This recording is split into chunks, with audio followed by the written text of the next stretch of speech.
I grew up in northern Minnesota. I moved down to Minneapolis to go to the University of Minnesota, which is where I graduated. I've done a lot of different things in my life, but about 26 years ago, I started a company, a financial services company that now I'm no longer involved in, but it does life insurance trust management, and very exciting stuff for another conversation perhaps. Steve Roth and I connected, and he pitched an idea. He thanked me, of course, and he pitched an idea for a study in Kakuma. And if you don't know, Kakuma is one of the world's largest refugee camps. Just, I don't know, a couple years ago, there were upwards of 250,000 people there. And ORAM had identified that some number of those people were LGBTQ and open about it, which is, of course, very dangerous in situations like refugee camps, in hostile countries. And so they wanted to undertake a study, and they needed a moderate amount of money to do that, and I agreed to fund that study. And I think what permanently sold me on ORAM is that they had a very useful study, and they put it into a professional, digestible report, and it made its way into the hands of other groups that were organized and trying to understand the refugees in Kakuma.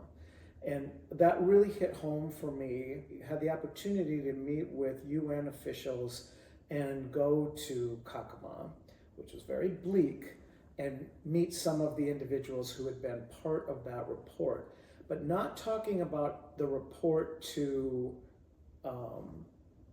the United Nations officials, but having a one-on-one after we'd been through the camp with them.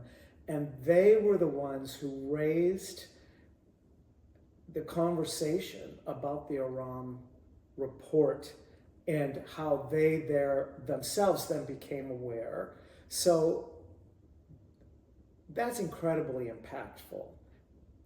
ORAM had an idea, wanted to figure out who they were serving there and how to serve them, and then made that information available, and other countries and the UN took that information to heart, and it formed a basis for some of their decisions. That's a great use of money. A year and a half ago, when I was in Nairobi, and I found out Steve was going to be there, and they were going to visit the Digital Learning Center. So I extended my trip so I could spend some time there, and we did spend a day. And there was such a great deal of optimism, and there was team building, and there was community outreach. I didn't expect that. I didn't expect that individuals who were in a difficult situation would start to move up even a little tiny bit, improve their situation, and then immediately try to draw in others who were similar and help them move up. That was beautiful. It's beautiful. If you can change one or two people's lives for the better, you've done well. You can be proud of yourself. And ORAM is helping me and other donors impact dozens, if not hundreds of lives. Certainly go on their website, find out what they're doing. There's donation links there. I would also say spread the word.